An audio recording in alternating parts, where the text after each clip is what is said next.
Está no ar mais uma edição do programa Caderno Digital.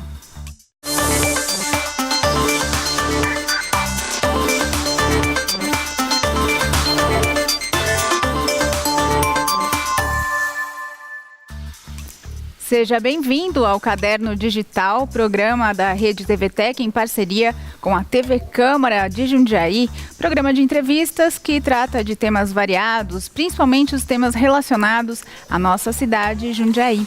Lembrando que a TVTec está nas redes sociais, YouTube, Facebook, Instagram e também no Twitter.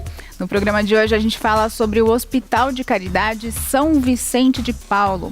São Vicente, que todo mundo conhece, seja aqui da cidade, seja da região. E para isso, quem está comigo é o superintendente lá do hospital, o Matheus Gomes. Matheus, obrigada pela presença. Luciana, é um prazer poder estar aqui, eu que agradeço o convite e poder falar um pouco desse novo período aí da gestão do São Vicente. É um prazer estar aqui. Matheus, para a gente começar nosso bate-papo, vamos falar da situação atual, do cenário atual lá do São Vicente. Hoje vocês têm o pronto-socorro referenciado e o atendimento mais aberto ao público em geral no PA, que fica bem ali do ladinho, é como se fosse parte do São Vicente, né? Sim, sim. Já é um novo, né? Já é um modelo de atuação dos grandes hospitais de alta complexidade, como é o caso do São Vicente. Ter um pronto-socorro para ser referência para os casos mais graves e aquilo que é a vocação do Hospital São Vicente, que é a oncologia, a trauma-ortopedia, a cardiocirurgia e a neurocirurgia. O PA, ele faz parte do Complexo São Vicente, né? Então, ele é para aqueles casos de menor complexidade, são urgências, classificados com menor complexidade e, se necessitar de um atendimento de maior complexidade, são referenciados para o pronto-socorro do São Vicente. É uma lógica que os grandes hospitais é a tendência de atendimento, né? Que seria melhor que se todo o sistema de saúde funcionasse dessa forma. E o que você pode dar como exemplo dos casos atendidos no PA e dos casos atendidos no pronto-socorro? No São Vicente, a gente trabalha com um sistema de acolhimento por classificação de risco, que é um sistema uma metodologia do próprio Ministério da Saúde, chama Humaniza SUS, onde você classifica. Tem uma enfermeira que faz uma triagem desse atendimento, né? Tem um sistema informatizado que, de acordo com os sintomas do paciente, o próprio sistema identifica esse paciente por cores, né? Você pode ser classificado como azul, como verde, como amarelo e como vermelho. O vermelho é o atendimento emergencial, é o imediato, né? Que é o que o SAMU deve regular e outros sistemas de serviços de saúde da região, né, como o próprio sistema de urgência das rodovias, que pode regular isso direto para a emergência. E aqueles casos que são classificados como azul, pode ser uma gripe leve, uma coisa desse tipo, azul ou verde, são tratados no PA. O PA, só para você ter um número, ele tem 80% hoje de resolutividade, ou seja, lá tem um número de 10 mil atendimentos, 8 mil atendimentos são resolvidos no próprio pronto atendimento, que não precisa entrar pela emergência do São Vicente, como era feito anteriormente. Foi por muitos anos assim, né? Então as pessoas acho que levam um tempinho até se acostumar. Existe ainda dúvida com relação a isso? Gente que chega e quer ser atendida diretamente ali no pronto-socorro, como aconteceu por muito tempo? Existe, mas é muito pouco, Luciana. Acho que a população, hoje tem a prefeitura, junto com a comunicação do São Vicente, fez um bom trabalho antes de estar fazendo essas alterações de comunicação. E isso foi recebido, acho que de uma forma bem tranquila também pela população, que também já está acostumando também, acho que já ouve falar na imprensa com o que é um serviço de emergência, de alta complexidade, o que é um serviço de menor complexidade. É natural que ainda às vezes um ou outro acompanhante ao paciente acaba exigindo, acha que lá vai ser o atendimento mais adequado, mas no geral foi bem absorvido pela população. E uma outra dúvida que deve ser comum é com relação a quem que é responsável pelo hospital. As pessoas acham que o hospital não digo todo mundo, mas muita gente acha que é da Prefeitura de Jundiaí. E na verdade não é, né? Não, o Hospital São Vicente de Paulo, né, o próprio nome diz da onde que ele é. Ele é uma instituição filantrópica, né? É uma instituição privada, filantrópica, sem fins lucrativos. Então ele pertence à comunidade São Vicente de Paulo. Qual que é o vínculo que ele tem com a Prefeitura? Ele tem um convênio de atendimento, onde a Prefeitura repassa um recurso e esse convênio tem um quadro de metas, onde o hospital tem que desenvolver atendimentos de internação, de cirurgias, clínicos, de emergência, inclusive os PAs, e esse convênio que é o relacionamento formal com a Prefeitura, mas o hospital ele é da entidade São Vicente de Paulo, é um hospital filantrópico. Sim, e a entidade, ela consegue verba por meio dessas parcerias, desses convênios, e não só com a Prefeitura? Hoje, atualmente, o hospital ele tem um convênio com o Ministério da Saúde, né? E tem um convênio agora com o Estado, né? O ano passado também teve o repasse estadual, mas principalmente com financiamento municipal. Acho que daí que vem um pouco do desentendimento da responsabilidade pelo hospital, né? Porque a Prefeitura aporta a maior parte do recurso necessário do São Vicente é recurso municipal, né? Então, cerca de 70% do custeio da despesa do hospital é financiado com recurso municipal. Acho que daí há um pouco essa confusão de responsabilidade pelo hospital, porque o financiamento principal é do município. E falando em verba, recentemente vocês receberam um repasse maior por parte do governo do estado, é isso mesmo? Isso mesmo. O ano de 2017, isso é mérito do prefeito, do Luiz Fernando, né, com a sua equipe, com suas equipes de secretários, que buscou junto com o governo do estado recursos, porque estava todo o financiamento, a maior parte do financiamento estava com o município, continua com o município, né? Uma outra parte é do governo federal, só que esse trabalho junto com o estado foi feito com o prefeito, articulando com o governador. O ano de 2017 foi repassado 15 milhões de reais, então, ou seja, né, se não tivesse 15 milhões de reais do governo estadual, seria mais 15 milhões de reais que sairia dos cofres do município, né? E esse ano foi renovado, a gente teve essa semana a visita do secretário de Estado, Davi Uip, que anunciou mais um repasse de 1.200.000 mensais, né? E com certeza isso vai aliviar a despesa do município com o São Vicente. O que já vai fazer uma boa diferença. Sim, é um bom recurso, né? Não resolve, né? O São Vicente precisa de maior financiamento, tanto do ente federal, né, do Ministério da Saúde, como do financiamento estadual, para poder aliviar o investimento do município, mas é de grande ajuda, sem dúvida. Então a gente vai agora para um intervalo rapidinho e o Caderno Digital volta já.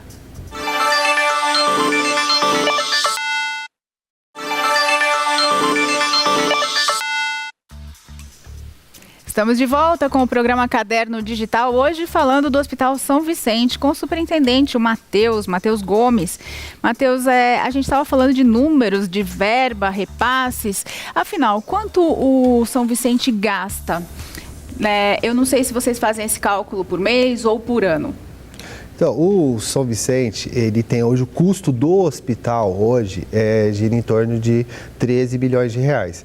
Porém, a gente tem os custos dos PAs, dos pronto atendimento, e o São Vicente gasta a mais por mês, 1.400.000 só pagando dívida do passado. Então, se juntar tudo isso, a gente está falando hoje de 15.800.000. Mensais. Porque 1.400.000 são destinados para pagamento de dívidas do hospital, né? Sim. Então, assim, não é o custo do hospital, mas é necessário, em função de pagamentos que não foram honrados, a gente está tendo esse compromisso por mês. E antes de você me contar sobre essas dívidas, vocês atendem mais ou menos quantas pessoas? Foi tão importante você tocar nesse assunto, Luciana, porque a gente está numa fase agora que a gente teve um crescimento nessas últimas semanas de 12% no número de internações. Você tem um número, a gente está falando hoje, São Vicente são 1.200 internações por mês, né? Mas são 22 mil atendimentos, 23 mil, já que às nem vezes. Todos são casos de internação. Sim, sim, que são atendimentos de emergência e urgência no pronto-socorro de ortopedia e nos PAs. A gente está falando de 23 mil atendimentos por mês, né? E isso gera 1.200 internações e 550 cirurgias por mês, né? E agora, nessas últimas 3, 4 semanas, a área da saúde ela é sazonal, acaba tendo algumas doenças de época, né? E a gente está tentando identificar qual a necessidade desse momento, né? Eu acho que a questão de mudança de estação, outono agora, inverno se aproximando. Sim, sim. E os casos que internam são casos de altíssima gravidade, né? Não é aquele caso assim, vamos tentar dar alta. A gente já trabalha nessa questão da alta, porque o hospital a gente reduziu em 10% a média de permanência. Para isso eleva um giro maior de leito, a gente consegue desocupar o leito e dar uma melhor qualidade de atendimento para o paciente. Só que a gente está com 12% a mais de internação nessas últimas semanas, e isso para um hospital que já trabalha acima da capacidade, causa um transtorno muito grande. Esses casos que você diz que são gravíssimos de internação, eles têm a ver com o fato de Jundiaí estar perto de Anhanguera, de Bandeirantes, e ter esses pacientes das estradas, né, de acidentes? Também. Boa parte dos pacientes que vão para lá, que vão para o São Vicente, principalmente ali na ortopedia, são em decorrência das grandes rodovias que passam aqui próximo a Jundiaí, né, no circuito rodoviário de Jundiaí. Mas também eu entendo que a região também não tem nenhum outro aporte hospitalar que faça atendimento para esse tipo de paciente, né? Até mais, às vezes, paciente de média complexidade, a região de saúde, né, que são os municípios aqui do entorno de Jundiaí, acabam também não prestando esse serviço que, de certa forma, vai sobrecarregar o Hospital São Vicente. Esse é um assunto polêmico. O jundiaiense fala muito isso, né? Que o hospital recebe a verba da prefeitura, como você mesmo disse, a maior parte da verba vem da prefeitura de Jundiaí, porém atende cidades da região que não são apenas as cidades vizinhas, mas outras cidades não tão próximas. E não tem como evitar isso, né? Eu acho que o que poderia amenizar essa situação, Luciana, no meu ponto de vista, a gente discute com outros pensadores aí da saúde, aqui que a gente trabalha juntos, né, no hospital, é que se os municípios se equipassem, que eles têm a estrutura hospitalar, mas pelo menos para resolver a média complexidade, não deixaria o paciente chegar em alta complexidade no hospital. Então a gente vê uma carência da média complexidade.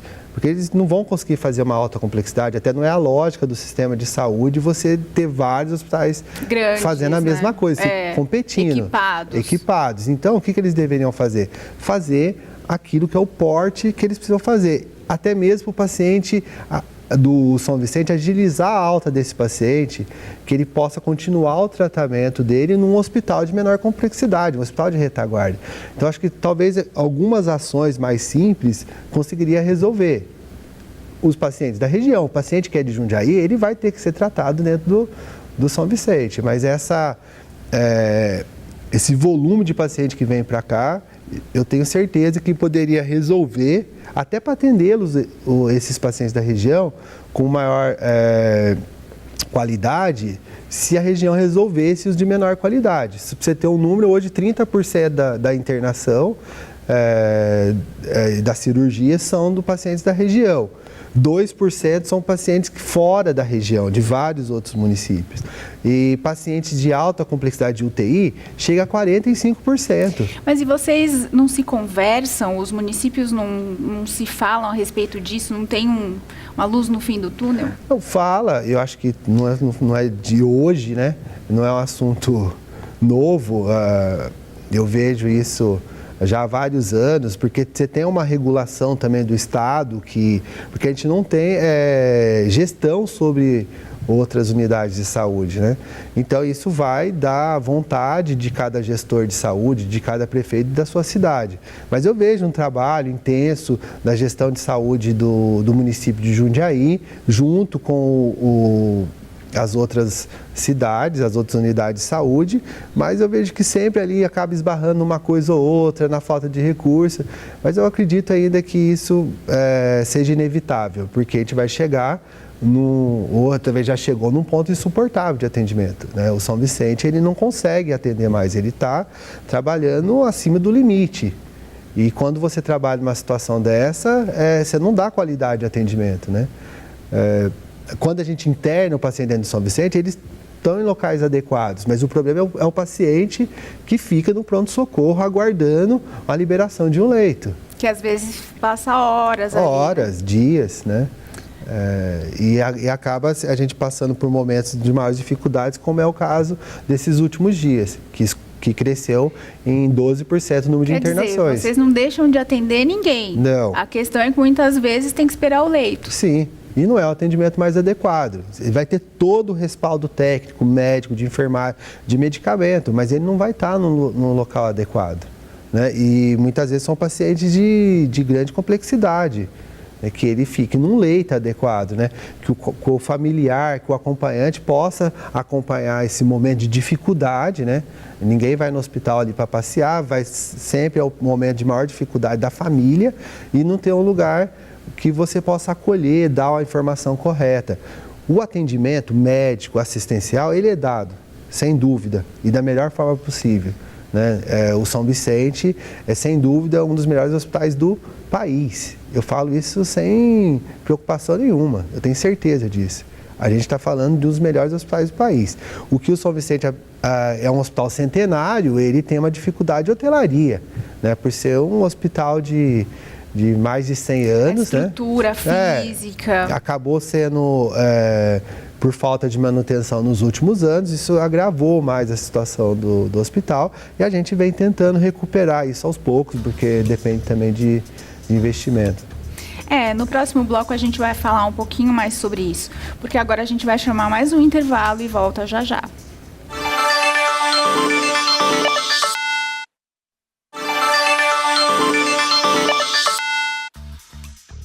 Caderno Digital de volta. Hoje o nosso assunto é o Hospital São Vicente. Eu estou com o gestor, o superintendente, que é o Matheus. Matheus, você estava falando da dificuldade que foi iniciar o ano de 2017 por conta de algumas pendências. Como foi isso? Conta melhor pra gente. Tá, Luciana, não foi nem algumas pendências, acho que foram muitas pendências, né, que isso tornou o desafio muito maior, né? A gente, no início do ano, junto com o Gabinete de Gestão de Crise, a gente teve todo um trabalho com fornecedores, porque a gente começou a comprar medicamento hoje para entregar amanhã, senão ia parar o atendimento do hospital, né? Pra você ter alguns números, a gente virou 2016 para o início de 2017 com 23 milhões em dívidas de curto prazo, né? São dívidas com fornecedores, prestadores de serviço, folha de pagamento, que o 13º estava atrasado, né? Inclusive a gente começou a pagar o 13º de 2016, a parte devida do 13º, não, porque uma parte foi paga, a outra não, em fevereiro, né? A gente vai fazer esse pagamento em 11 parcelas, até o final do ano a gente paga toda a pendência com o funcionário, né? Com 13º e hora extra, em 11 parcelas. A gente está falando de 2,5 milhões de reais. Então, assim, era uma crise muito grande que a gente, com essa estrutura do gabinete de gestão de crise, várias pessoas especialistas na área, né? Eu tive o privilégio de participar desse grupo, né? De continuar participando, né? E a gente foi trabalhando, chamando os fornecedores. Acho que o ponto crucial ali foi a confiança, né? Então, tudo que a gente negociou, pediu de prazo, a gente vem cumprindo até hoje, né? Então, a gente teve um trabalho com os sindicatos, porque a gente fez uma readequação do quadro de colaboradores, né? A gente fez uma reestruturação, hora extra, carga horária de trabalho. Então, a gente reestruturou, a gente trabalhou muito nessa área também e isso gerou uma economia no São Vicente de R$ 2 milhões por mês, Luciano. Então, a gente está falando aí de 24 milhões por ano. Ou seja, né, se a gente não tivesse feito essa redução em 2016, agora, em 2017, em 2018 a gente estava precisando de 2 milhões a mais, né? Então, foi todo esse trabalho. E com os fornecedores, prestadores de serviço, a gente ainda tem pendência, né? Ainda tem pendência para ser paga, para ser negociada, mas os pagamentos estão feitos hoje rigorosamente em dia, né? E tem um único, para você ter um número, assim, um prestador de serviço que da área médica lá que a gente substituiu, que a gente renegociou, foi possível economizar cerca de R$300 mil por mês. Então, assim, foi várias ações que a gente tomou de gestão, da gestão financeira, do saneamento das contas do hospital, né? E junto a isso teve o apoio da prefeitura, né? Também, e a gente conseguiu equilibrar o hospital, mas foi um momento de muita dificuldade. Você teve medo, por exemplo, de uma greve de funcionários? A gente fez um trabalho muito próximo, é o nosso estilo de trabalhar, junto com os colaboradores. A gente escuta os colaboradores e junto com os sindicatos que representam esses trabalhadores. A gente mostrou a realidade, a gente levou a transparência. Então, isso eu acho que gerou a confiança, né? Então, acho que a sociedade precisa ter uma relação de confiança. E eu acredito que a maior parte dos colaboradores do São Vicente deu esse voto de confiança para a gente, mostrou que a gente precisava fazer alguns ajustes importantes, né, que teve impacto para conseguir honrar os compromissos. Então foi um trabalho transparente, a gente chamou muito, a gente não ficou tomando decisão, Luciana, monocrática, né, uma decisão unilateral. Então a gente foi na base, a gente foi conversar com os gestores, o que a gente pode fazer. Toda essa reestruturação não partiu da gente, partiu dos gestores das áreas. O que você pode fazer com o seu departamento para a gente racionalizar os gastos, né? Diminuir o desperdício, equilibrar, otimizar. E essa proposta veio de lá, veio da base. Então é mais fácil de convencer quando a proposta vem dos próprios gestores, né? E o sindicato, a gente mostrou também para o sindicato, se a gente continuar do jeito que está, esse problema vai agravar. Então, mostrando tudo isso, transparência, cumprindo aquilo que foi acordado, né? Não prometendo nada que não possa ser cumprido, a gente não prometeu nada que a gente não tinha certeza que ia poder cumprir. Né? A gente começou a pagar agora o 13º salário quando a gente tinha certeza que a gente ia poder pagar. A gente falou, agora a gente vai conseguir pagar a partir de tal data. Então isso acho que gera uma tranquilidade e uma confiança. Então acho que foi com base na confiança que a gente não ficou preocupado com problemas que poderia gerar a paralisação do hospital. A gente teve como a grande expectativa de 2017 foi, acho que do ponto de vista financeiro, foi se o 13º ia ser pago ou não, haja vista que 2016 não tinha uma boa parte ainda não tinha sido pago. Mas a gente conseguiu pagar o 13º, a gente pediu um voto de confiança, porque a gente não conseguiu fazer a primeira parcela no final de novembro, mas aí a gente adiantou a segunda parcela, que era para ser pago no dia 20, a gente pagou o 13º integral no dia 15, né, de dezembro. Então, acho que isso aí também deu mais confiança, né, dos colaboradores com a gestão. Então, hoje a gente pode dizer que a situação está mais tranquila. Tá. Né? O clima mesmo entre a equipe, o pessoal está mais confiante mesmo. Tá. O clima a gente tenta medir através de pesquisa tudo, mas eu acho que nada melhor do que andar pelo hospital e conversar com as pessoas. Eu posso ser um pouco suspeito para estar falando sobre isso, mas eu tenho o hábito de estar perguntando sempre como que está indo no hospital e para vários grupos, né? E a gente percebe, tem coisa que não é só falar, né? A gente sente nos gestos, nos comportamentos. Eu acredito que está muito melhor o clima do que antes, Luciana. Se eu não me engano, naquela época, né, no comecinho do ano de 2017, foi até deixado de ser feito, deixou de ser feito o carnaval aqui em Jundiaí para ter esse dinheiro utilizado no hospital. Foi isso que aconteceu? Mais uma do meu ponto de vista, né, do meu entendimento, mais uma das ações acertadas da gestão municipal, que é priorizar os serviços de primeira demanda, né, que são os serviços essenciais, como é a área da saúde e educação, né, em detrimento de outras áreas que talvez pode esperar um pouco, né, principalmente no momento de crise. Eu acho que foi um trabalho de várias áreas da prefeitura, porque o orçamento do Hospital São Vicente é um orçamento grande, né? Tem vários municípios do Brasil que não tem o orçamento que o São Vicente tem, né? O quadro de RH que o São Vicente tem, ele é maior do que muita prefeitura, maior do que muita empresa privada, né? E acho que foi uma decisão acertada, acho que foi um esforço que a prefeitura fez de várias áreas para economizar um recurso e poder garantir o pagamento em dia, né, dos colaboradores, porque se você não paga em dia, não é justo, a pessoa vai lá, trabalha, ela conta com o seu salário no final do mês, não dá para chegar para ela e falar assim, hoje eu não vou conseguir te pagar, mas ela trabalhou, ela tem que receber. A prioridade número 1 dessa gestão é o colaborador receber em dia. Um outro ponto, eu acho que o São Vicente já teve outras crises, né? Mas eu acho que essa foi diferente porque não foi só o São Vicente que estava em crise. A gente encontrou uma prefeitura também em crise, né? E ela teve dificuldade, acho que teve que fazer muito esforço para não deixar a saúde do município parar. É uma fase difícil que, por muito esforço, vocês estão conseguindo superar. Parabéns e muito obrigada pela entrevista. A gente que agradece, é um prazer poder ter estado aqui. Vamos ficando por aqui. Na próxima edição eu espero você, Caderno Digital, todos os dias aqui na TV Tech. Um abraço, até mais.